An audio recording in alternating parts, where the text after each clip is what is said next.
Olá, Canaries, eu sou o Lucas da Torre, o seu Brazilian Canary, e está começando mais um CanaryCast, o podcast da comunidade brasileira do Norte, os Brazilian Canaries. E se você ainda não ouviu os outros episódios, confira agora no Spotify, Apple Podcasts, Google Podcasts, YouTube e demais plataformas de podcast.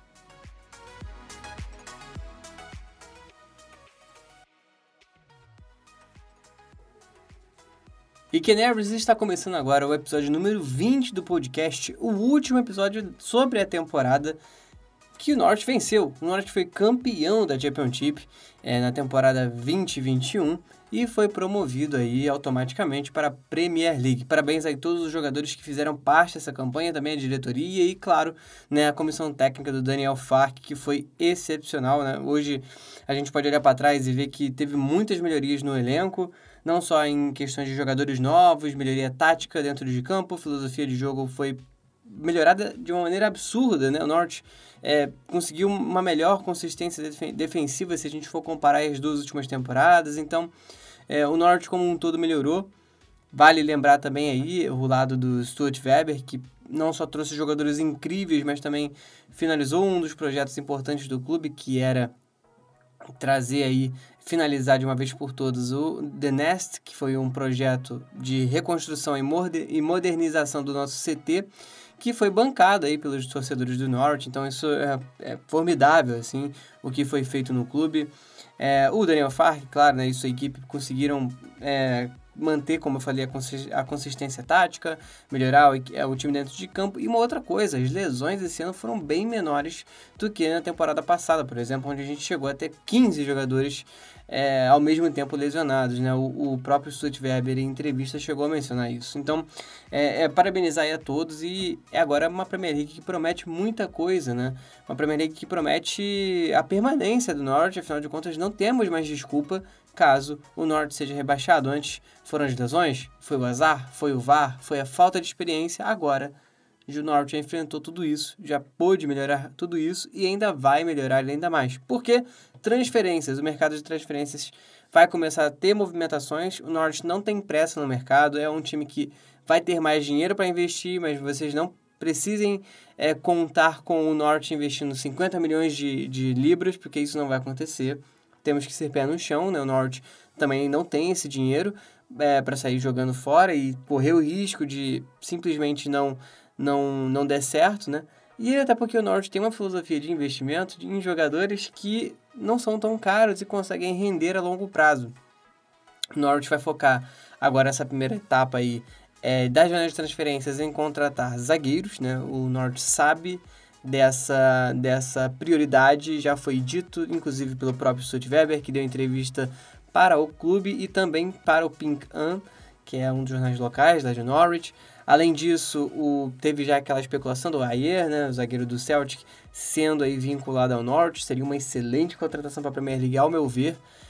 O Klose ainda não foi definido se ele vai voltar ou não para o clube depois do empréstimo dele ao Basel. Deve ser provavelmente continuado o contrato dele com o Basel, talvez em definitivo, ainda não sabemos. O Gibson vai ser contratado em definitivo e o Norte ainda vai trazer pelo menos aí um zagueiro para a próxima temporada. Eu acredito que o Norte tinha que trazer 2 zagueiros, tem que trazer 2 zagueiros, mas não está no nosso alcance, né? Saber qual vai ser o critério do Daniel Farke nessa janela. Até porque, por uma questão de estratégia, ele não pode sair falando que tipo de jogador ele quer contratar, apesar da zaga ser óbvia que o Norte vai estar investindo nessa área aí do campo. O Norte também já afirmou a contratação definitiva do Giannoulis e já teve algumas saídas, né? O Alex Tete e o Mario Vrancic não tiveram seus contratos renovados, 2 grandes figuras do clube. O Mario Vrancic não tem a mesma longevidade do Tete no Norwich, mas ele foi muito importante para o clube, principalmente nas vezes que ele entrou em momentos decisivos. Então o Mario Vrancic tem seu valor, foi um ótimo jogador do Norwich. E o Tete é uma lenda do clube, né? Ficou quase que 10 anos no Norwich, chegou lá atrás, em 2013, 2014, se eu não me engano, e está até hoje, 2012 se bobear, está até hoje aí no Norwich. Então isso, foi 2012 quando ele chegou, então ele está há muito tempo no clube, ele tem o seu respeito, tem toda a admiração pelos torcedores, pela diretoria técnica e também pela a comissão técnica, né? A diretoria e pela comissão técnica, melhor dizendo. Então, Alex Tete tem uma lenda do Norwich aí, em breve vai estar sim no Hall da Fama, imagino que em 2022, né, ano que vem, vai ser atualizado, porque o Norwich sempre atualiza em décadas do centenário, né? Foi criado o Hall da Fama oficialmente em 2002, foi atualizado em 2012 e deve ser atualizado agora em 2022. Então, a gente pode esperar aí o Alex Tete sim figurando o Hall da Fama dos Canários. Bom, e tem uma figura específica que o Norwich não teve ainda a resposta, mas que espera-se que ele continue nos Canários, que é o Oliver Skipp.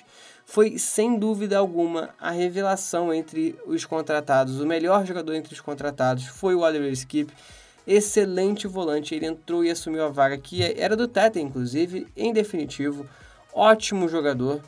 E o próprio Alex Tete, né, mandou uma mensagem publicamente, né, falando no Instagram do Oliver Skipp que pediu para o Oliver Skipp falar algumas coisas que foi conversado, né, entre eles ali para o agente dele do Tottenham. Então há toda uma movimentação dos jogadores do Norwich, da diretoria do Norwich, da comissão técnica do Norwich, do próprio Oliver Skipp, para que ele continue no Norwich por mais uma temporada, por empréstimo, né? Cabe aí ao agente do Oliver Skipp e o Tottenham liberar essa transação que seria maravilhosa para o Norwich. E quem sabe aí por mais uma temporada ele no clube Norwich não consiga contratá-lo em definitivo, né? Seria muito bom, muito importante para o Norwich trazer o Oliver Skipp para a Premier League. Eu acho que seria essencial. Se não trouxer, vai ter que contratar algum outro volante ao mesmo nível no mercado, que vai ser bem difícil. É difícil achar um volante que saiba defender e tenha técnica ao mesmo tempo. Então, vamos ver aí o que vai rolar nas janelas de transferências. Pessoal, além disso, as janelas de transferências a gente não tem muito o que dizer, né? Tem também aquelas especulações de sempre, né? De que o Emi Buendia só sai por 50 milhões de libras, o Todd Cantwell vai receber propostas, o Max Aarons está sondado pelo Bayern, enfim, toda hora a gente escuta isso, não vai ter como fugir de novo, vai ser a mesma coisa da temporada passada, padrão. E assim, reforçando aí uma coisa que eu vivo falando, porque o próprio Stuart Webber já disse muitas e muitas vezes que o Norwich não precisa vender. E se tiver que vender, não vai ser porque o Norwich precisa do dinheiro, e sim porque vai ser dentro dos termos do Norwich.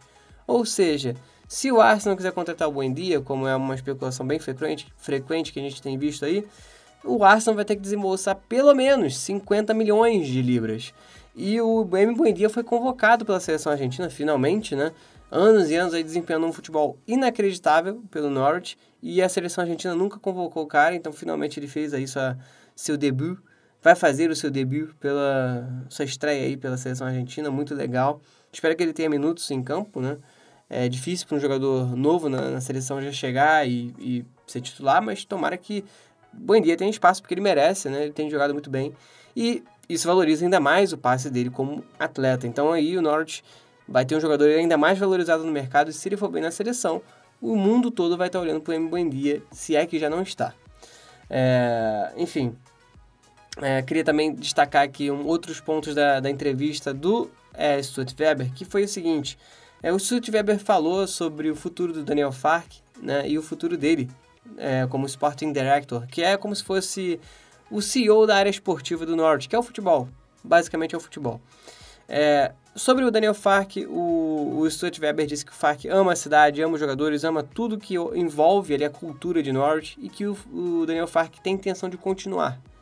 Então, uma extensão de contrato deve acontecer em 2022 para o Daniel Farke.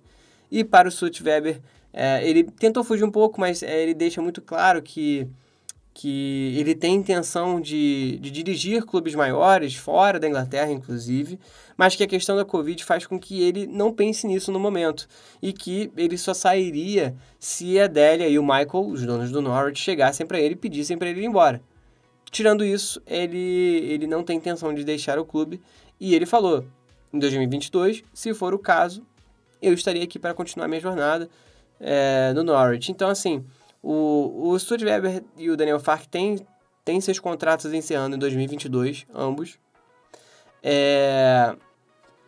Com um detalhe que o Farke meio que já declarou que quer ficar, e o Stuart Webber já meio que disse algumas vezes aí que ele tem ambições maiores, mas que não teria problema nenhum em continuar no Norwich, até por conta também da família dele, né? Tem essa outra questão que ele levantou na entrevista. Então, assim, importantes essas informações, é legal saber dessa preocupação do Stuart Webber com o futuro do Norwich. Ele, inclusive, disse que jamais deixaria o Norwich numa situação precária. Ele só deixaria o clube se ele soubesse que o trabalho dele foi bem feito. Então tem esse outro ponto aí, o profissionalismo do Stuart Webber, que é uma coisa muito, muito boa. Eu não vejo ele sendo demitido, eu não vejo a Daley Smith mandando ele embora ou coisa do tipo, muito menos o Farke. Então eu acredito que até 2023, 2024, acho que a gente pode ter ainda o Stuart Webber conosco. Tomara. Ele e o Farke são essenciais aí nessa mudança do Norwich, nessa evolução incrível que o clube tem tido nos últimos anos. E eu gostaria muito de vê-los no Norwich, porque eu quero sim ver o Norwich, todos nós queremos, né? Mas eu tenho um sentimento de que o Norwich vai conseguir algo maior com eles dois no comando do time, né? na parte de futebol do time. Eu mencionei a Delia, né? E eu bati com a veemência aqui que, a Delia não demite o Stuart Webber nem o Daniel Farke, porque teve uma entrevista também da Delia Smith e do Michael, que são os donos do Norwich, reforçando aí, que é um casal de donos, né, na verdade. E nessa entrevista eles falaram muitas coisas muito bacanas, assim, que mostra como eles são torcedores de verdade do Norwich, né? Eles falaram que antes de se envolverem com o clube, já eram torcedores, já iam no estádio. A Delia contou das dificuldades que ela teve quando ela começou a assumir o comando do time, que as maiores dificuldades que ela teve, lógico, foram os perrengues financeiros, que ela contou uma história, inclusive, que ela pegou um trem, teve que sair de casa, pegar um trem para chegar em Norwich, para passar um cheque para o clube não falir no início dos anos 2000, em meados dos anos 2000, melhor dizendo. Então, assim, na verdade isso foi em 2009, então passa até dos meados, foi no fim dos anos 2000. 2008 para 2009, né, quando o Norwich tinha caído para a terceira divisão. Então, ela contando essas histórias é bem impressionante, abre os olhos, né, para ver como é que esses dois mudaram a realidade do Norwich, porque ela até fala, né, foi importante aquele rebaixamento para a gente mudar as coisas, e foi isso mesmo que aconteceu. O Norwich mudou da água para o vinho, né, conseguiu os acessos em consecutivo com a era Lambert, depois ficou nesse ioiô e agora está aí com o Daniel Farke e o Stuart Webber fazendo um trabalho formidável a longo prazo no clube. A Delia também mencionou a questão dos torcedores, né? O amor que ela tem para os torcedores. Ela até demonstra querer chorar, né? Ela fala, fiquei um pouco emocionada ao tocar nesse assunto. Ela tem uma ligação muito grande com os torcedores, e o Michael, ele diz também que sente que tem algo único em Norwich. E realmente tem, gente. Não é uma questão clubística, eu acho que é diferente demais essa relação do Norwich com os torcedores. Inclusive, a jornalista do clube que entrevista, né, a Delia e o Michael, pergunta como é que vocês se sentem sendo donos do Norwich, e a Delia diz de volta, na verdade a gente não se sente dono, a gente se sente como cuidadores. Os verdadeiros donos são os torcedores. E isso foi incrível, assim. A humildade, a sensibilidade que ela tem com os torcedores é uma coisa inacreditável, assim. Que é difícil ver no futebol moderno. E eles falaram também sobre isso, né, sobre o futebol moderno. Tem uma pergunta que vai para o Michael, né, perguntando se ele já teve algum contato com um desses empresários milionários aí dos Estados Unidos, enfim, de qualquer lugar. E ele falou que não, que nunca teve contato com eles, porque simplesmente esses caras não vão em estádio de futebol, muito menos em Norwich. Então, assim, mais um ponto aí que mostra que esses caras só estão pensando em dinheiro, né? Só estão pensando na ganância da situação, e eles comentam a fundo isso. É um podcast inacreditável, é muito bom, da Delia e o Michael para o Norwich. É só você procurar no YouTube do Norwich, ou então no Spotify, All in Yellow, que é o nome do podcast. É só você procurar Delia Smith Norwich Podcast, deve achar na hora. É muito, muito bom esse episódio. Mostra coisas assim que é um carinho, é um amor pelo clube que esses dois têm, que é inacreditável, assim. Eu fico pasmo, cara. Eu não sei explicar com palavras o quão importante eles são, e eu sou muito grato de ter esses dois como donos do Norwich, ou melhor, como cuidadores do Norwich, né, como ela mesma diz. A Delia também mencionou um pouco da mãe dela, né, falando muito bem da mãe dela. A mãe dela que era um doce de uma senhorinha muito, muito divertida, né, morreu com 100 anos, prestes a fazer 100 anos, né. Ela contou, a Délia contou que nos aniversários da mãe dela, que também era uma torcedora fanática do Norwich, ela não pedia presentes, ela pedia doações para a academia do clube, né, para desenvolvimento da base do clube. E isso não é de hoje, né? Isso tem muitos e muitos anos que a mãe da Délia faz isso. Então, é toda uma coisa de família, mas que não é apenas a família da Délia, né? É a família Norwich, a cidade Norwich, a cultura Norwich, que nós, Brazilian Canaries, Global Canaries em geral, estamos também incluídos. Eu tenho certeza aí que a gente vai ter muito mais coisa também para nós, Global Canaries. Amanhã, inclusive, na segunda, vai ter o lançamento do plano Global Canaries, né? Plano internacional para membros internacionais, né? Torcedores de outros países que querem acompanhar o clube, que querem ajudar o clube. 25 libras, cara, para aqui, para a gente, pro Brasil, R$200, arredondando para cima, sendo que é anual, R$200 anual. Então, eu acho que é bem acessível. Então, você paga uma vez no ano e acabou. Então, assim, claro, né? Não tô pedindo para ninguém fazer, ninguém tem a obrigação de ter R$200 aí separado para dar pro Norwich, é claro que não. Mas quem quiser fazer, eu acho que vale muito a pena e tem muitos benefícios. Vocês sabem, né? Eu tô sem emprego no momento. Meu contrato com a Globo terminou. Tava trabalhando pelo G-Show. E agora tô procurando emprego de novo, tudo bem. Acontece, coisas normais da vida. Eu tenho um freelo também que dá uma ajudinha. Mas eu deixei separado uma grana que era para justamente eu passar esse mês aí agora, mesmo que sem emprego, e uma outra grana que eu separei para fazer esse plano, porque eu já tava me planejando para fazer o plano de membro internacional do Norwich. Eu quero muito fazer isso, que eu quero estar mais próximo do clube. Até para vocês, né? Até para vocês. Eu tenho uma vontade muito grande de trazer camisas, trazer coisas assim para vocês, que para conseguir isso, eu tenho que estar muito influente ali dentro, eu tenho que estar muito participativo, eu não posso estar simplesmente chegar do nada e pedir, né? Eu tenho que mostrar para eles que eles podem confiar em mim e outras coisas, e eu quero estar mais participativo o quanto eu puder. Essa temporada que se passou foi uma temporada de muitas conquistas também para as páginas, né? No Facebook, Instagram, Twitter, enfim. O Hookerby seguiu a gente, o Ian Roberts seguiu a gente, o Brian Gunn seguiu a gente, os Global Canaries estão muito mais unidos. Eu tive muito mais contato com o setor de comunicação do Norwich. Eles estão chamando a gente para mais reuniões, para saber o que os fãs internacionais precisam. A nossa realidade aqui no Brasil tem um problema das taxas, isso atrapalha muito a gente, os impostos atrapalham muito a gente. E então é muito importante a gente estar toda hora lá martelando e falando, explicando. E eu tô me esforçando ao máximo para estar presente um número de vezes possíveis, aí, o máximo de vezes possíveis para isso acontecer. Inclusive, também produzindo conteúdo. E para fechar esse podcast com chave de ouro, conteúdo. O que vai ter durante esse período aí de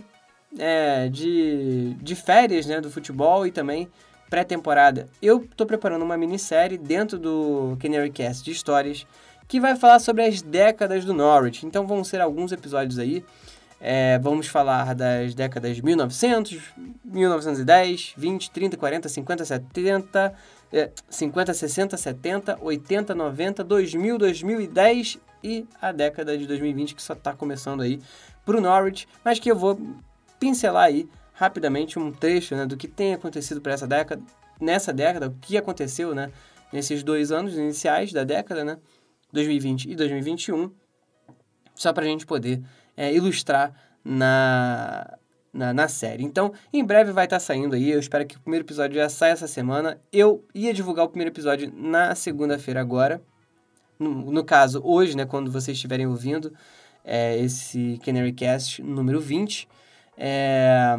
Enfim, e é isso, eu vou estar liberando esse podcast de história ao longo das semanas, para vocês poderem aí saber um pouquinho mais da história do clube. Foi um trabalhinho árduo aí de pesquisa, que é bastante coisa, mas ao mesmo tempo é muita coisa inconclusiva, é difícil de achar a imagem, é difícil de achar a informação correta, que você olha e fala, bom, beleza, isso aqui eu tenho certeza absoluta do que eu tô falando, mas tem muita coisa legal, eu separei muita coisa bacana assim, para vocês, estudos assim, pesquisas que eu fiz assim que são muito interessantes, que eu não sabia também, coisas que eu fui aprendendo ao longo da pesquisa. Então acho que foi bom para todo mundo, principalmente aí para vocês que vão estar ouvindo. Acho que vocês vão gostar bastante.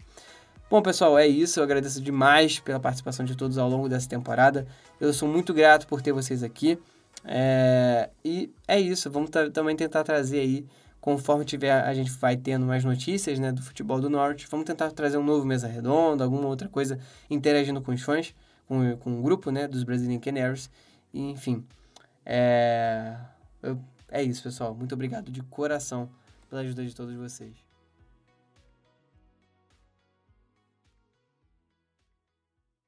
Bom, Yellows, o CanaryCast vai ficando por aqui. Eu peço para que, por favor, vocês sigam as redes sociais do Norwich City Football Club Brasil, os Brazilian Canaries. No Twitter temos o @NorwichCityFCBR, o @NCFCBR e o @DepreNorwich. Facebook e Instagram, @NorwichCityFCBR. Se você estiver no seu aplicativo de podcasts, não se esqueça de seguir o CanaryCast, avaliar, e se estiver no YouTube, se inscreva no canal, ative o sininho, assim você recebe todas as nossas notificações de conteúdo novo no ar.